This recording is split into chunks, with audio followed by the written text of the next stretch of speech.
Thank you for tuning into the Radicards podcast on radicards.com. I'm your host, Patrick Green. I'm here with my buddy Ryan. Hey, Ryan, how's it going? Going good, man. Thanks for joining us. So, in a recent interaction with my buddy Ryan, we were looking at eBay at the same exact time. And Ryan was reading aloud the same exact line of text that I was reading in my mind. It's really amazing. Surreal. I bet that, like, from a statistical standpoint, the likelihood of that happening again is so incredibly low that I don't expect that to ever happen again in my lifetime with anybody. Well, we do look at eBay a lot. Yeah, we do. And we look at a lot of the same type of stuff, too. We have similar tastes. Yeah, it's still pretty remarkable. Extremely. Moving on here. So Smart Mouth Brewing Company releases a limited run of beer infused with the Lucky Charms taste, fittingly called Saturday Morning. It's amazing. Because Ryan, you and I both remember waking up on Saturday mornings with a bowl of like some cereal and just knocking out a few hours of cartoons. Oh yeah, that was like big product of my younger years, and I enjoyed that for a while when I was a kid. So, this beer company, Smart Mouth, they released, I think it was a limited run for like a single day, and you could order it by the pint or in like 4-packs for that one little span of time. Mm-hmm. And it's really, really an interesting concept. Not the first time beer companies have infused like other flavors into beer. This is not an uncommon thing, but sort of an interesting spin on the incorporation of other flavors into the beer, into the hops taste. Now, Ryan, I know you consume beer. Would you try something like this? I don't know if I would pay for this, but if somebody offered me a sip, I would certainly try it. Okay. I don't really have much of a sweet tooth. I mean, I did when I was a kid. Obviously, ate a lot of these sort of Lucky Charms type products, but I think it's a very I don't want to say perverted, but like just an inappropriate mashup.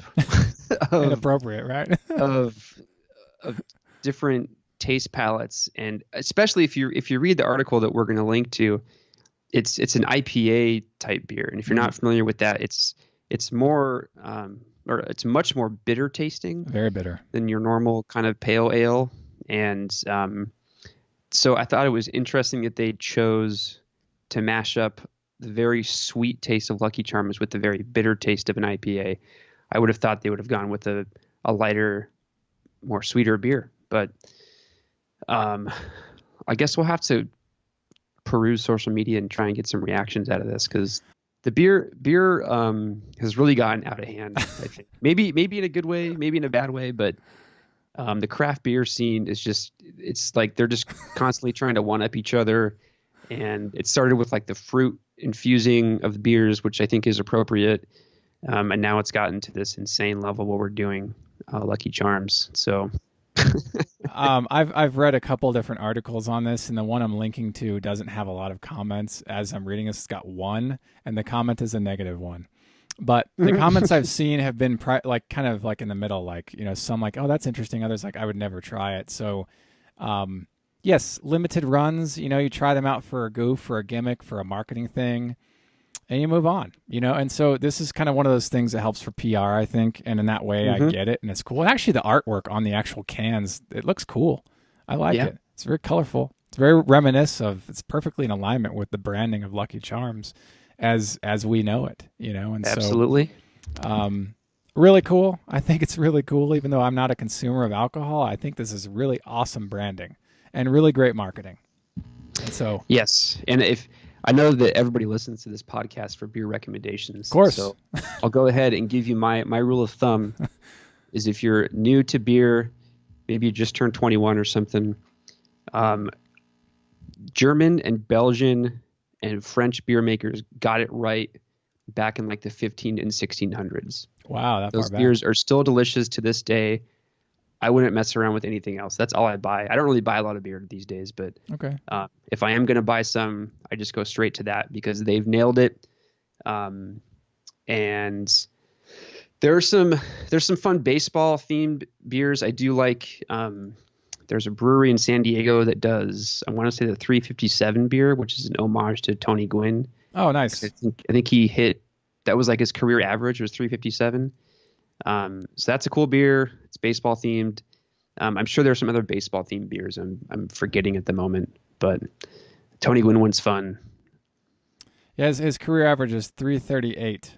338, that's what it is. Is that okay? Yeah. That's the thing. Okay, Yeah, I'm pretty sure that's what it is. And that's a fairly popular beer if you're close to a major city in America. I'm sure you could find it at the grocery store. But yeah, I'd like to see a beer that commemorates or immortalizes like a player that was once hot and then fizzled almost immediately, like the Phil Plantier.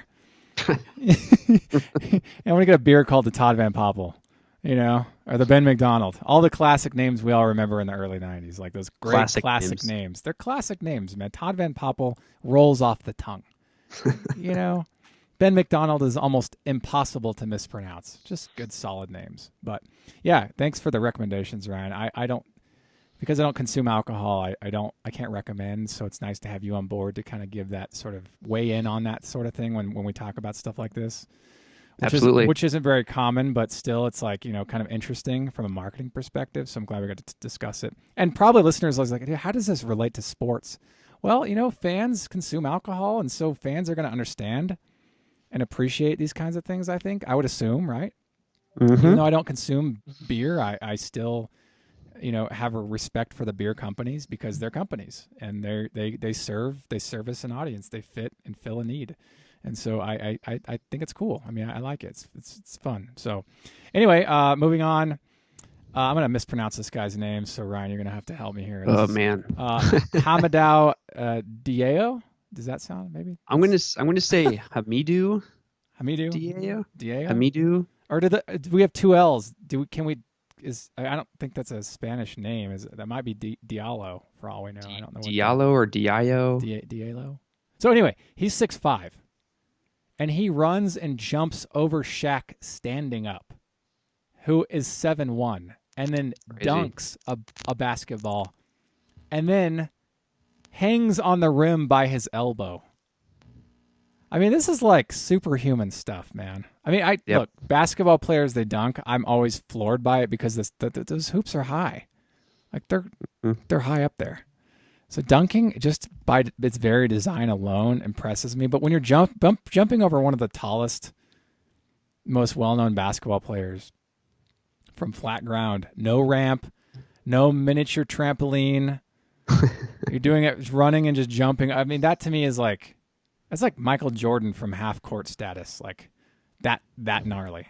Yeah, and not only is Shaq 7'1", he's probably like 4 feet wide too. So he's huge. He's a huge behemoth of a man to jump over. And this moment was one of the more notable dunk contest moments in recent years. I usually don't watch that. I think I stopped watching the dunk contest after like Vince Carter, those kind of days, which is a long time ago. He was like, he kind of owned that contest for a couple of years, I think. He was good. But now it's just gotten crazy. They jump over cars and they'll bring out like a famous rapper to alley-oop the ball. It's a little contrived, but this year was very, very interesting. And this guy, who we can't pronounce his name, unfortunately, apologize to Mr. Diallo. But Mr. D. Mr. D, you drew my interest back, so I'm a dunk contest fan again. So I've always liked the dunk contest because it's interesting, it's fun, it's entertaining. It's like the home run challenge, like the home run derby. Like it's consistently entertaining. Like you're not having to wait for really cool things to happen. They're just happening over and over again.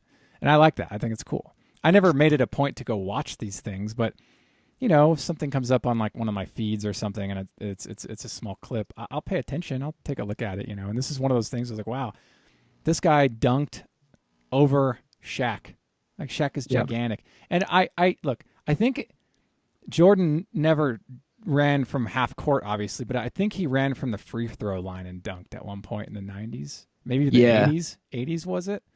Like in the Muggsy Bogues. Muggsy Bogues was a small little guy, or Spud Webb, those guys. Those guys were part of the dunk challenge. They were jumping, and they're shorter than I am, and they're dunking. It's amazing. It's amazing. It really is. Yep. Vertical leap. Um, I know I've seen some chatter around the internet about incorporating some of the NBA All-Star Weekend activities into the MLB All-Star Weekend. Oh, that's Because cool. MLB All-Star Weekend, all we really have is the All-Star Game, obviously, and the Right. Home Run Derby. Yeah. But basketball has the dunk contest, their All-Star Game, and they have, I believe they call it like the skills competition. Okay. And there's a whole array of like who can make the most three-pointers in a minute or something. Oh Or yeah, that's right. I remember that they do now. all these like little things, and so people have been theorizing what would an MLB skills contest look like. So like, throwing a ball into a bucket that's 200 yards away, or there were some pretty crazy ideas that I've read Well, about. is one of them too throwing from the opposite end of the court and trying to get a basket from that distance? I mean, isn't that one of the things that would be considered A skill It contest. kind of would be skill because it requires an unbelievable amount of accuracy. Yeah. So I feel like if I'm going to go and see basketball, that's the kind of thing I want to see. I want to see someone. I want to see someone jump from the free throw line and dunk a basketball. I want to see someone throw a ball from the other side of the court and get a basket. I want to see someone consistently throw three pointers and get as many as they can get. That's the kind of thing that makes me interesting. The Harlem Globetrotters always had some Oh, of the most interesting antics, and I always loved watching those guys. I saw them once live when I was a kid. They were at the yes. Sullivan Arena in Alaska when I was real young, and I remember just being floored by their talent with the basketball. It's unbelievable. I mean, these are like pro basketball players with like Superman ability, and really incredible stuff. Yeah, that's an underrated show. I think if I hope and I assume they're still touring the country with the Globetrotter, like the classic Globetrotter show. Yeah. But if you haven't seen them, look them up because from what I remember when I used to see them when I was a kid, they were like the cheapest tickets in town. Really? Uh, yeah, they weren't very expensive. Most And bang for your buck right there. so yeah, I would certainly go see them. Wow. If you live near a city where they're touring to, Yeah. definitely check them out. And they always play like some phony team called like National Team or Right. Team America or something like that, and they always intentionally suck, and the score is like 120-10. But it's fun. It is fun. I like it. It's a good update. I'm glad we got to talk about some of this stuff. Let's move on to. I'm going to talk about 3 and 4 together, Ryan. Let's discuss these two together since they were some kind of happening in tandem over the last 4 months, and they kind of just closed in finally. And you and I are both excited for both of these guys, and hope them all the best. So if you're listening in, the trades of both Manny Machado, and Bryce Harper.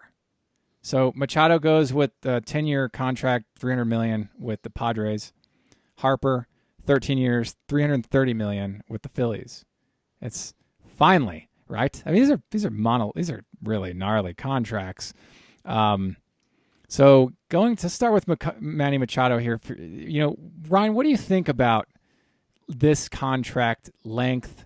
What they bought, his prime years, what they can hope to get out of him in the next 10 years. Are we going to see him after the 10 years is up? Is he going to be in free agency, or is that going to be the end of his career? I mean, what do you think about when you look at this contract and the player? I've always been a little averse to the 10-year contracts. Okay.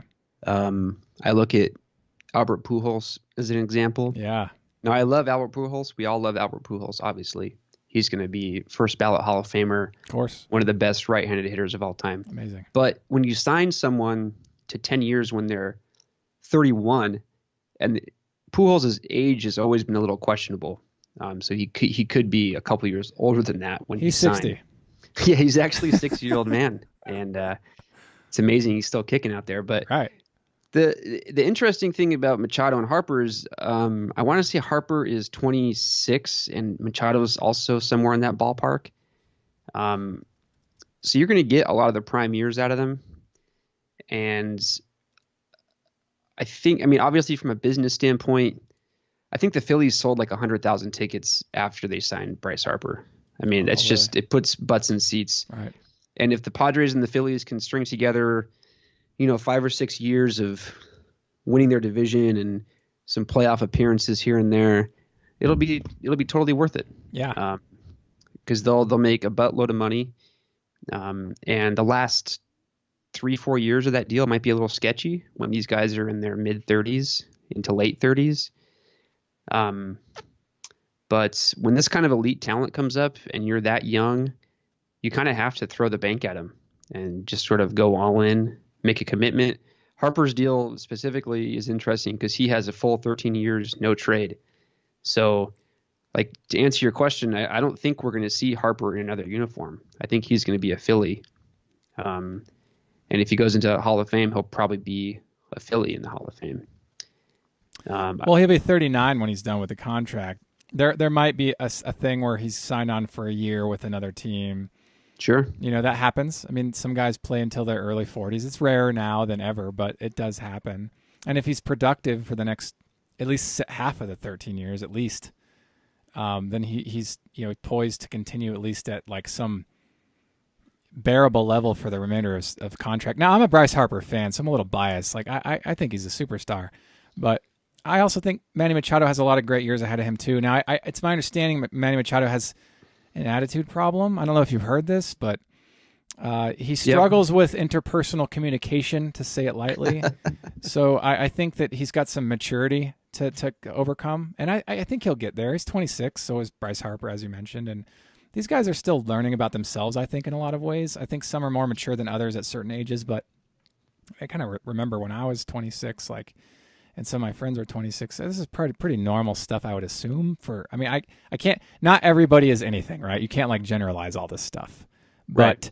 You think these kinds of behaviors are more common at 26 than they are at 36. Oh, yeah. So I'm sure. as you age, you work out interpersonal communication issues, the kinks, the normal communication kinks. You just kind of mature. But you mature if you let yourself do it. And so I actually hope that Manny Machado works those kinks out sooner than later, because media likes, players who are kind to them, and media likes to cover players that are nice guys to talk to. And, conflict is just, it's undesirable. And so, not saying avoid it, but you might be avoided if you cause conflict. So I do hope that Manny Machado is a more well-adjusted adult as he matures in his role with the Padres.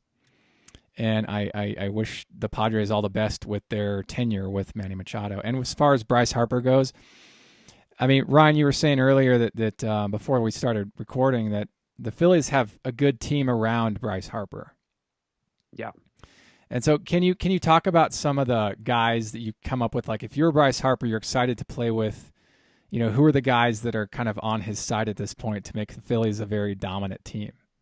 First guy that comes to mind is JT Realmuto, Okay. who I don't know if we've talked about on this podcast before, but he's been playing in the basement down in Miami for a couple years. Arguably the best catcher in the game right now. Really? As far as his defensive ability and his offensive ability. Yeah. So they signed him, I think they traded for him actually. And he's a game changer. He's going to be, hitting in the heart of the lineup with Harper. He's going to be calling the games behind the plate. He's definitely a force. And the Phillies also went out and got some veteran talent. They got Andrew McCutchen, who's unfortunately, as much as I love him, he's sort of on the downward slope of his career, as it happens when you start to get old. But he's always been highly regarded as just a great guy and has a lot of great leadership qualities. So he'll have a lot of sort of intangible effects on the team that the average fan might not see on the field. And they also have a lot of great young homegrown talent like Rhys Hoskins, who I believe we talked about way back. Yeah. Way back. Probably like the first couple podcasts. Scott Kingery too. He's on the Phillies, and he was discovered way early on when you and I got on board with doing this like a year ago. Yeah, and Adubel Herrera, Cesar Hernandez, Jake Arrieta. Aaron Nola, who's their ace right now. Oh yeah, he's actually Um, he's productive. so Gene Segura, I think, is a really great acquisition. They traded. That was a Phillies Mariners trade. Um, but he's been traded so many times. I feel bad for him. But he's a great shortstop. He's an amazing offensive shortstop, and I hope they can just sort of let him do his thing for a couple years and get comfortable on a team and find his role. Um, but yeah, those are some of the guys that I think are really going to help Harper find his home. And if Harper would have stayed with the Nationals, I think it would have been a slightly lesser team to play for. Yeah, you They're think so? gonna have to sort of start to rethink their lineup, and they have some young guys too. They have Juan Soto, obviously, who's I believe he was NL Rookie of the Year. No, Acuna was, sorry, but he Right. was in the running for sure. Yeah, he was. Juan Soto, and he's like 19, which is insane. So He's young. he's probably going to be the next Bryce Harper in DC, the next young offensive powerhouse kind of guy. So yeah, Harper, he landed in a good spot. Phillies are going to, at least on paper, right now on March 1st, they look good. Yeah, so Gene Segura came up with the Los Angeles Angels, or the Anaheim Angels. He You might did? remember, yeah, in 2010. Oh, yeah. He's in that 2010 Bowman Chrome set. I remember back in the day pulling his cards and thinking, like, who's this guy? But he's sort of come up a little bit in his career. He's still young. Yeah, I want to say the Angels traded him for Zach Greinke. They traded him to the Brewers to get Zach Greinke probably, Oh, that's right. Yeah. gosh, 8 years ago. Yeah, in 2012. And he 7 played years for, ago. yeah, Segura for a relatively short career. He's been on like 4 or 5 teams. So, and really, I think through no fault of his own, he's a fine player. I think he's always just been a nice trade chip to trade with other teams. So He's a good hitter. I mean, he's a very productive hitter. Mm-hmm. And so I hadn't really looked at this guy's stats before, but actually you may have in the past, but it's kind of surprising. It's kind of nice. It's really nice to see his productive talent. Like I'm looking at his stats right now, and I guess he'd make for a good trade if someone threw him into a pile. Be like, I'm also going to add in Gene Segura. Like, oh, okay, well if you're going to do that, then yeah, let's do that. So maybe in those ways, he hasn't found his footing because he's been just really excellent trade bait in his career. That's what it is. So I have a nice Segura rookie card if anyone's interested. We can work out a deal. Love it. Awesome. So cool stuff. Manny Machado signs 10 years, $300 million with the Padres. Bryce Harper's with the Phillies, 13 years at $330 million.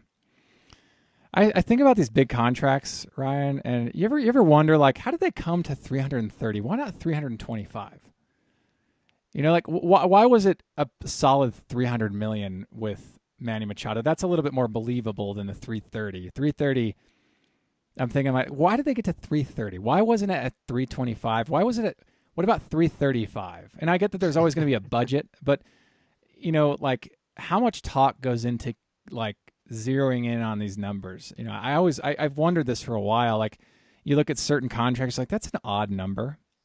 Like on eBay, you look at prices and like they end at like 0.87. You're like, that's an odd number to price something on eBay. Like, you know, 323.87. Like, where do they get to these prices?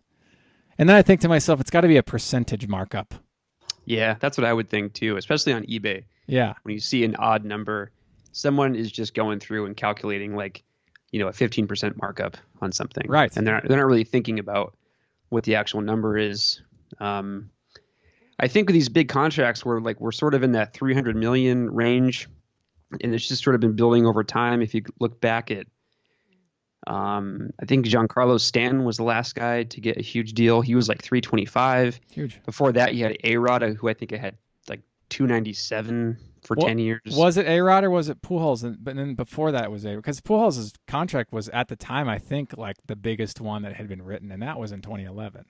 2011, yeah, you're right. So Pujols was signed after A-Rod, and then before A-Rod, I think Roger Clemens was probably the highest paid baseball player.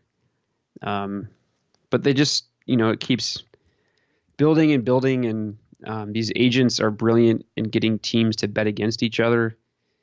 There were reports that the Giants had offered Bryce 12 years for 320, or like somewhere in that range. So the Phillies were able to tack on another year and another 10 mil, and that's what won him over. So Correction, the Albert Pujols actually went from his contract was in 2012, not 2011. And I mean, I just was looking at like remembering where I was in 2011 and 2012 and remembering some of the conversations you and I were having back then about like, oh my gosh, his contract is huge and he's going to be in the Angels outfit. And like, it was kind of a cool thing because I was living in Fullerton at the time. And, well, actually, no, I'm sorry. I had just moved up to LA from Fullerton, but I was still in like the vicinity. Like I could drive down there, and then you have roots in that area too. So we were both excited about that, I remember. It was a big deal. Anyway, huge deal. Huge. It was huge. Huge. I mean, it's almost as big as the news that we got when Josh Hamilton was signed with the Angels. Ugh.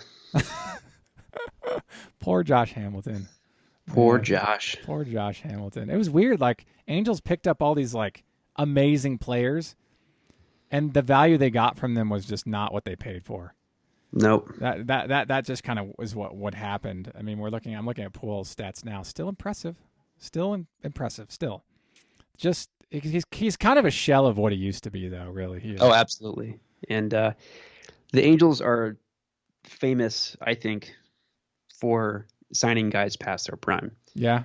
And I mean, going back, they signed Rod Carew, Reggie Jackson. Oh yeah. Mo Vaughn. Oh, Mo Vaughn. Geez, I'm probably forgetting a few. I think they signed Bo Jackson for a year or two. Fernando Valenzuela. Oh yeah, Bo Jackson was there in '94, I think it was. Now Rod Carew and Reggie Jackson, I believe, put up some productive years, but I mean, they were well past like the halfway point of their career. So Angels have an interesting history of falling for these superstar sluggers who have already played for 12 years and giving him a boatload of cash. Wow, good call on Fernando V. I didn't even think that. Amazing, actually. He was 1 year with at the then called California Angels in 1991. Yeah, wow, good memory on that one. That's incredible because he played 2 games that year, so you'd only have seen him for 2. Yeah, yeah. Yeah, his let's see here. His ERA was 12.15. Ooh. Yeah, he's shredding it that year. 5 strikeouts. Oh man. Innings pitched 6.2. I mean, he was in and out and he's gone. Like, all right, have a good time. And since your outfit's still brand new, you can give it back. We can give it to the next guy that comes in. What year was that? 1991.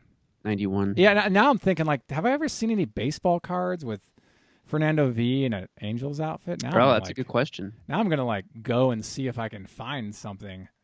It's just so weird to think about some of the stuff that happens. There's that time that Reggie Jackson played for a minute with Baltimore Orioles back in '77, I think it was. And so it's interesting to see that. But yeah, that's good. I'm glad you brought that up. That's interesting. Mike Piazza on the Marlins. Yeah, but he has actually a lot of.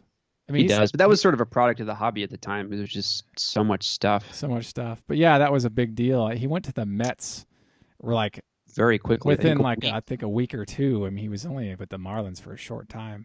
But with Fernando V, 2 games with the Angels, and then that was it. And he was off to Mexico for a year for pitching, and then he came back the following year, '93, and he played with Baltimore. Then he's with the Phillies. Then he's with the Padres. Then he's with the St. Louis Cardinals. Then he retired in '97. So he shuffled around a bit toward the end there. Jose Canseco did the same. Well, Canseco, he was never under contract with the Angels, but he was invited to spring training. Yeah. In 1999, I want to say. I have a couple cards with him in an Angels uniform, but there's very few of them just because he never actually, I don't think he officially made the team. But there's another example of a older power hitter that the Angels were interested in. Right. Yeah. Well, they save up, and then by the time they have enough money to buy these guys, the guys have spent 10 years in the league, right? Yeah. Exactly. We've been saving all this time for you. Now you're ready to come over to us. So it's interesting. I'm glad we got to talk about the Manny Machado and Harper news.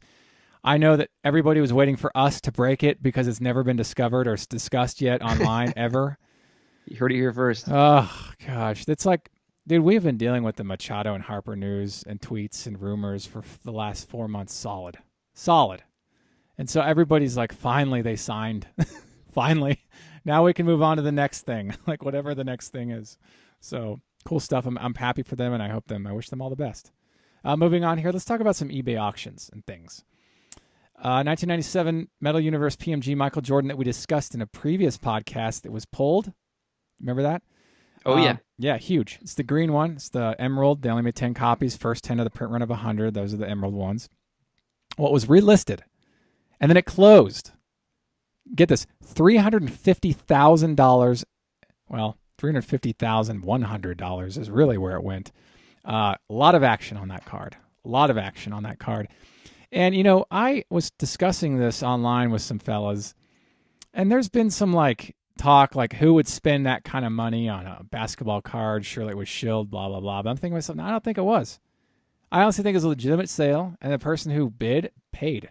I can't back that up without, you know, contacting the auction house and confirming it, and I'm not going to do that. But I've seen Jordan cards fetched in the six figures. This isn't the first time. And in fact, this is one of the 2 copies of this card I've seen. I saw example 001 of 100. The one that sold was 006 of 100. I saw the 001 at 100 at the 2015 National. And I saw it in person. And it was listed right after the National closed, and it ended for like somewhere like $89,000, and then it was relisted and it closed like twice that. Okay, so, you know, this, when I see this now, I'm like, well, where the Jordan market is and where I've seen the valuations go, the auctions close, I can believe this and sleep well at night, assuming it's authentically, you know, it's a legitimate transaction. What do you think, Ryan? Oh, I'm sure it's legit. I think this card would get that kind of action any day. I mean, it's such an insane card. This is the sort of listing that I'll send to my friends that are not in the hobby at all. Yeah. It's like, look at this card. And my friends that are outside of the hobby, they're always flabbergasted at these ending prices. But yeah, really insane. I wonder when the next time we'll see this listed again. I mean, we might not ever, but we might see one of the other examples. Yeah. I mean, who knows? This one specifically, but another example. Exactly. Yeah. Here's the thing with me on this stuff is that this just debunks the claims made by those people who think the hobby is dying. I'm like, dude, 130 bids, you know, $350,000. I don't think the hobby is dying, man. I think the hobby is live and well. It's flourishing. Oh, yes. It's flourishing. If you were the owner of this card and you wanted to sell it, would you go on eBay or would you bring it to an auction house and do like a consignment type thing? Oh, I'd go an auction house because they have reputation, they have a big email list, they have the marketing, they have the capacity to get this out the door and get the most money for it. So I think with stuff in this caliber of value, it makes sense to go with a reputable house. Now, if you have your own reputation and you're known for selling stuff on consignment, yeah, you can list it yourself and probably do pretty well. But I think that selling stuff like this, going through a house, is a very smart decision. Even though they take a cut, I mean, whatever. That's how business is. That's capitalism. That's how it works. It's supposed to work like that. So I would be okay with that. Even if they took a large percentage of, say, like 80 grand. Let's just say it's that high. I don't know without looking at the numbers. I'd still come away with like a significant figure. Mm-hmm. Still, so this is a big deal. This card's this auction ended on February 20th of this year. So just like a couple weeks ago, and then shortly thereafter, this is the next thing we're going to talk about. The 2000 Playoff Contenders Championship ticket parallel of Tom Brady closed at $400,100, and that card has a print run of 100, not 10. So really, really fascinating stuff on this stuff. And both the cards came from the same house. One of my favorites, PWCC. And they just increased. They upgraded the way they scan their images in, and so you get like a higher quality scan. I think they're really cool. But yeah, February 25th, the Tom Brady sold 118 bids at $400,100. And again, I think it's legitimate, knowing that Tom Brady has gotten 6 championships under his belt now, and he's crazy. He's legendary. He's achieved legendary status. He's a very Yeah, I productive think quarterback. Tom Brady and Michael Jordan are almost synonymous at this point when you talk about the legends of professional sports. And I always kick myself. I mean, obviously hindsight's 2020, but I was collecting so heavily back in 2000, but I never purchased any football. I think I have a very small amount of football cards, but even the base Tom Brady Bowman stuff goes for a fortune. It does. Base anything. Whatever. Yeah, base anything. Any Tom Brady rookie era is like, it's a gold mine. So, yeah, 400,000, 350,000. I mean, at that point, it may as well be $1 million, because it's like, it's so out of my reach as a collector, but I like watching this stuff. I mean, I can't conceptualize 350,000. I don't know what that looks like. I know what $10,000 looks like, but beyond that, I don't know. I can't conceptualize this amount of money. You ever seen Brewster's Millions from the 80s movie? The guys that spent like $1 million in, like less than 24 hours. No. It's actually pretty entertaining. I've written about both of these cards on Radicards.com. So if you want to go and look up, see the images and, read a little bit more about these, feel free to go to Radicards.com and, search for these if they're not already still on the front page, and have a look. So cool stuff. Moving on here. 1997 Upper Deck game jersey versus 1997 Leaf Thomas collection. Okay, these are two separate sets that came out in the same year, and they're both credited for something that kind of created trends. Okay, the 1997 Upper Deck game jersey set features 3 cards: King Griffey Jr., Tony Gwynn, and Ray Ordonez. And the Griffey being the cornerstone of the set, obviously. It's the first set in all of sports cards to feature game-used swatches, the cuts of jersey, okay? Just the cuts, like a jersey embedded into a card. This is the first set that ever came out that did that.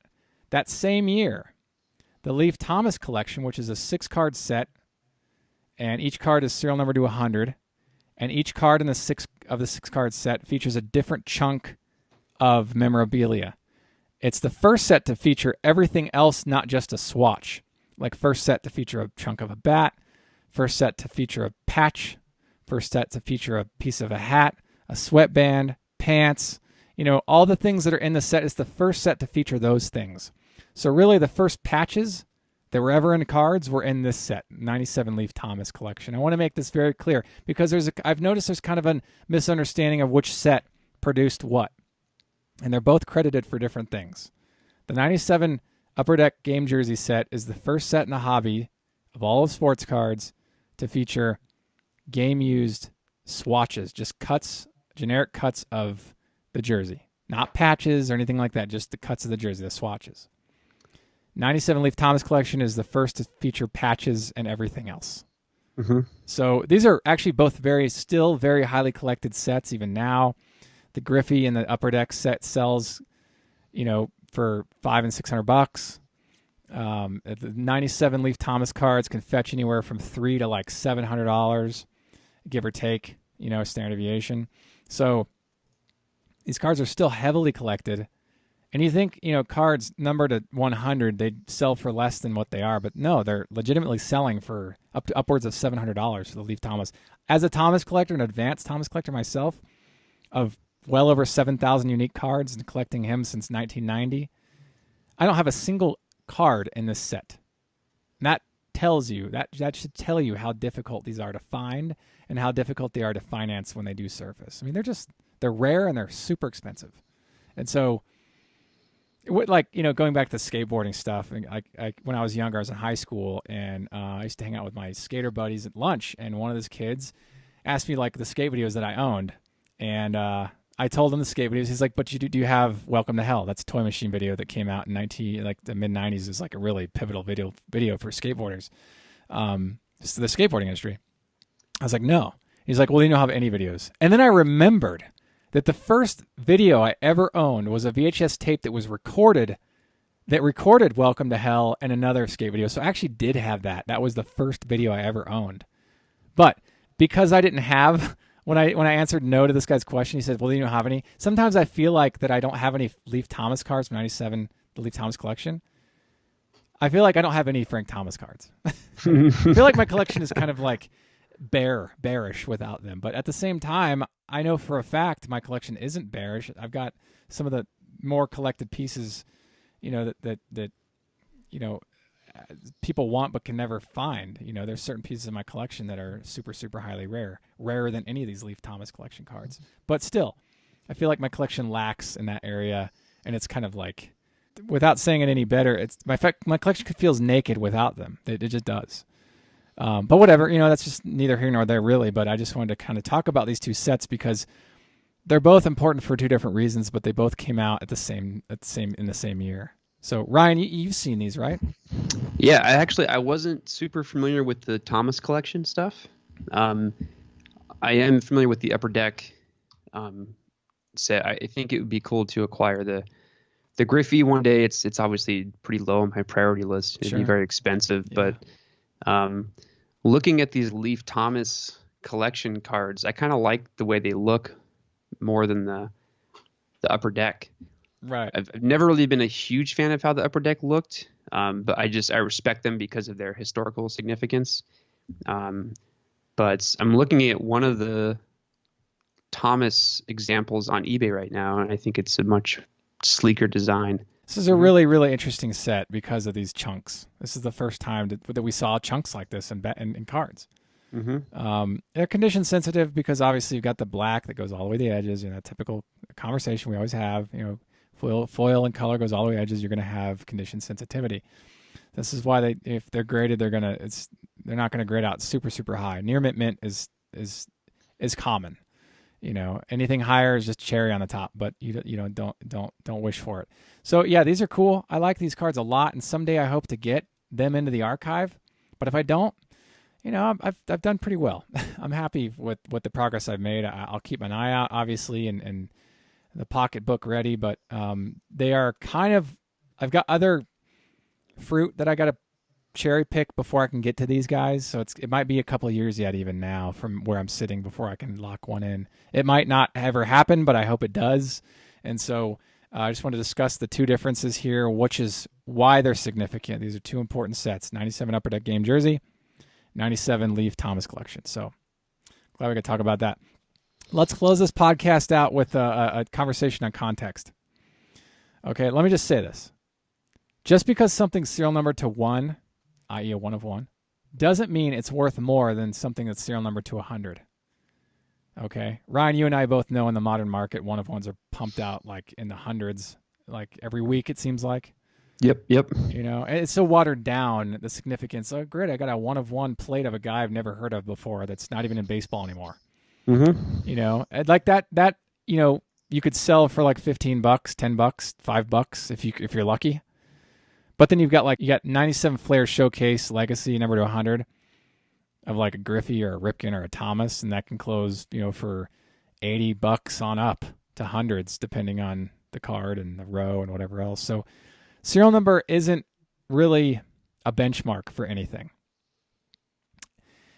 What it comes down to is what set the card came from, the player, right, and the serial number on that card, not jersey number first or last. Don't worry about that stuff. That's just made up artificial demand. I'm talking about this is a 97 Flair Showcase Masterpiece 1 of 1.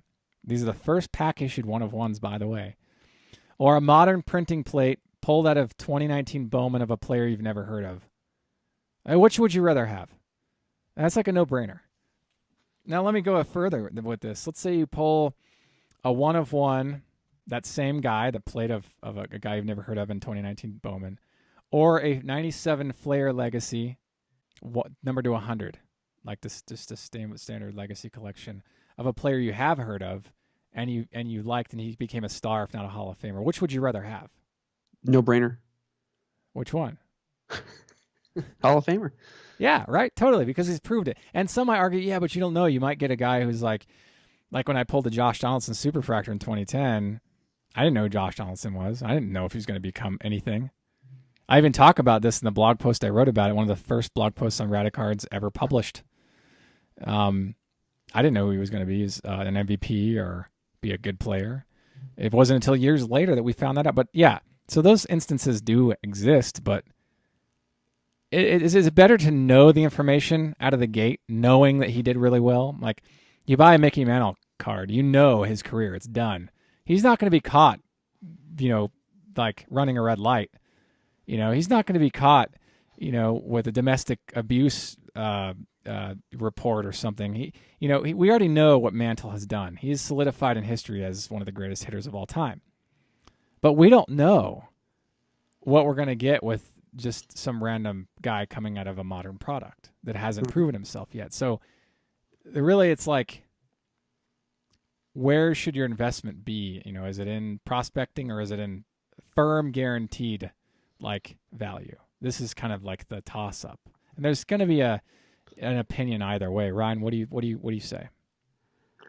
Yeah, definitely. I mean, I think going back to your point about modern one of ones just sort of being pumped out endlessly. Yeah.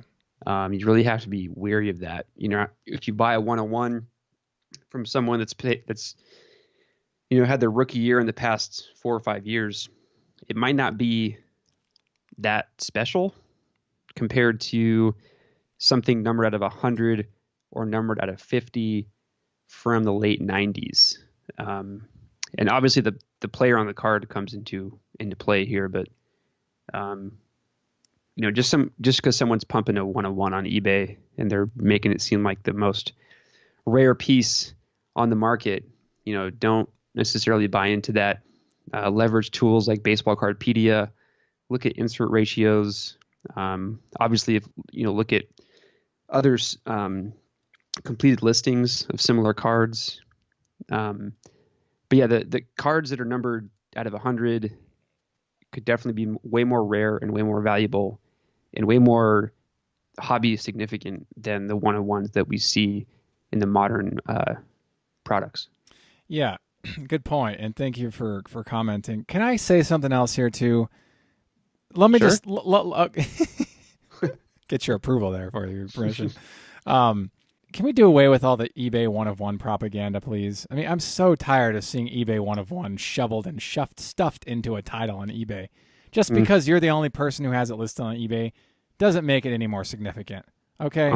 It doesn't matter. It doesn't matter. Just it happens to be you're the only person who thinks that needs to be sold at that time. Okay?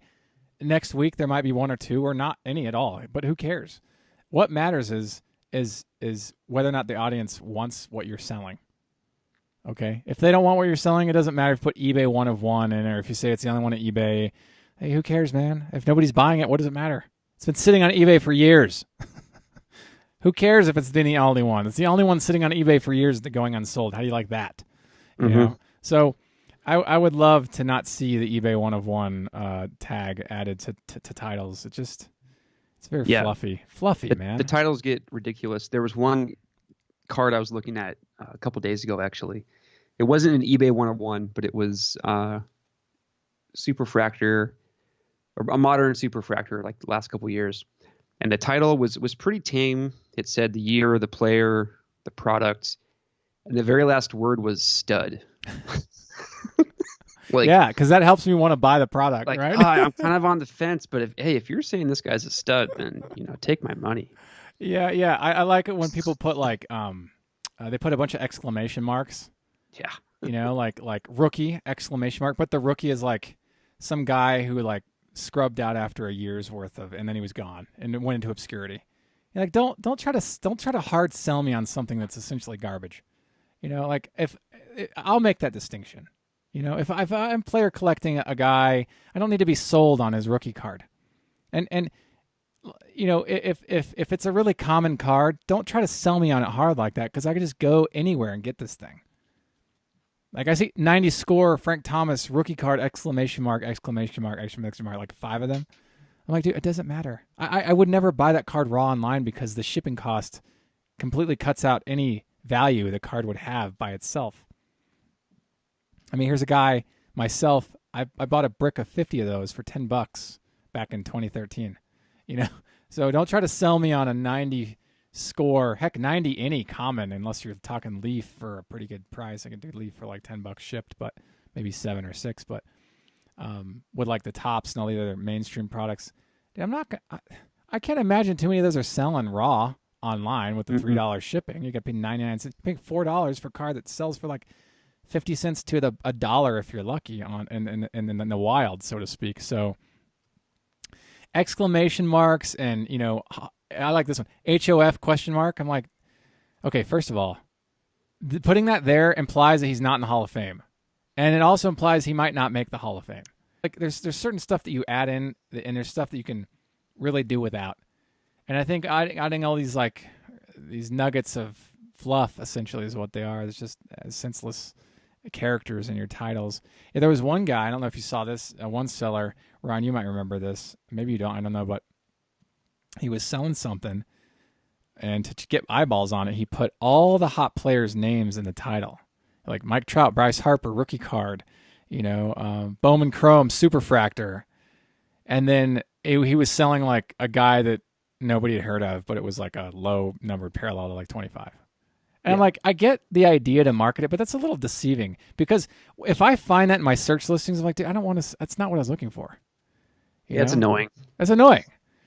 It's like going to the gas station and you're on empty, and you get to the gas station and realize they only sell diesel, and you drive like a Volvo. You're like, great, thanks. It's related though. Yeah, it's related. Kind of related. It's related, but it's completely without necessity. Yeah, I see that a lot on Craigslist. I think Craigslist has a much more primitive search function than eBay. But if you type in, guitar amp or something, oh yeah, you'll see a car stereo, just because someone in the description of their car stereo put all the tangentially related electronic items they could think of. And it's just a basic keyword search. Yeah. So if they happen to put those keywords in, it's going to pop up. Yeah. It's very annoying. It's really annoying. And I notice that too, because sometimes every now and then when I'm feeling, I go to Craigslist and search baseball cards or guitars or something. And I've not had success with Craigslist, but people have had success with Craigslist, and people will continue to have success with Craigslist. But in my experience, it's just like a dumping grounds of garbage in a lot of ways. Yeah. And eBay, some people have argued that eBay's like that too, but man, eBay's got great potential for sellers and buyers alike. Like amazing. I wouldn't be able to have built my collection without eBay. I mean, it's eBay's to thank for how far along I've gotten with my Frank Thomas collection. Granted, there are other things that have helped, like COMC and like random auction houses online, and then like people coming to me with their collections or whatever. So, but eBay's a big part of that. So I just want to touch on that if you have a one of one, don't be enamored by it just because it's a one of one. Try to focus on what makes a card valuable. It's not always because it's only a print run of one. Just because they only printed one and there's a lot of scarcity for it doesn't mean there's any demand for it. Okay? Demand and scarcity are two different things. And they're not always correlated. Okay? Sometimes there's no causation there. Like, just because it's rare doesn't mean people want it, I have a dirty plastic bag that I threw away. It's the only one in the house. Does anybody want it? No, it's a complete waste. It's garbage, but it's like, okay, then I've got, let's say, like a 54 Bowman Mantle PSA 1 hammered condition. They printed tons of those, but I could easily sell it. Easily. There's not a single person that would say no to that card in the hobby. If it was thrown up on eBay, everybody would go to it, and it eventually a buyer would come and get it, right? Not everybody would go, because not everybody collects Mickey Mantle, but you know what I'm saying is that just because there's scarcity in something doesn't mean there's a demand for it. Just because you're the only one listing it on eBay doesn't mean that everybody wants the one you have. So I want to close with that, because this is a kind of an interesting topic, and there's probably more to discuss here. Who knows, we might bring it up in the future again, but I wanted to touch on that because I think there's a misconception sometimes with certain collectors and sellers that because they pulled a plate of some random player, they can get $80 out of it. Mm-hmm. And sometimes they can't even get $8 out of it, and sometimes it just sits on eBay going unsold for a couple dollars. And so it's like, try to understand what is selling, and it might not be something that has a print run of one. It might, depending on what it is. Just And you might have a better chance selling the legacy collection than you would the modern plate of a nobody, like we talked about earlier. So Ryan, do you have any final thoughts? I'm just stoked that it's finally March. It's March 1st, and it's essentially baseball season. I mean, not technically real games, but spring training. And where I live in California, it was historically cold this winter. Yeah. Which I know those of you that live in colder climates probably think I'm a total wimp, but it was a pretty brutal. It was a pretty brutal winter to be here in California, where we're used to kind of nice weather year round. So the weather was significantly warmer today. It was sunny, and baseball is sort of into the swing of things. I can finally stop listening about where Bryce and Manny are going to sign. So future's looking bright. There you go. Looking forward to future topics. I'm sure as the season progresses, we'll have a lot to talk about. Yeah, there's always something. I'll keep my eyes on the beer industry, see if we can find some more incorporations of some old classic flavors from our youth, right? Yeah, we can start to transform this into a esoteric beer podcast. Right, yeah. We're joking, okay? Relax. Thank you for tuning into the Radicards podcast and radicards.com. I'm your host, Patrick Greeno, and until next time, enjoy collecting. If you like this content, please subscribe. Thank you. Enjoy collecting.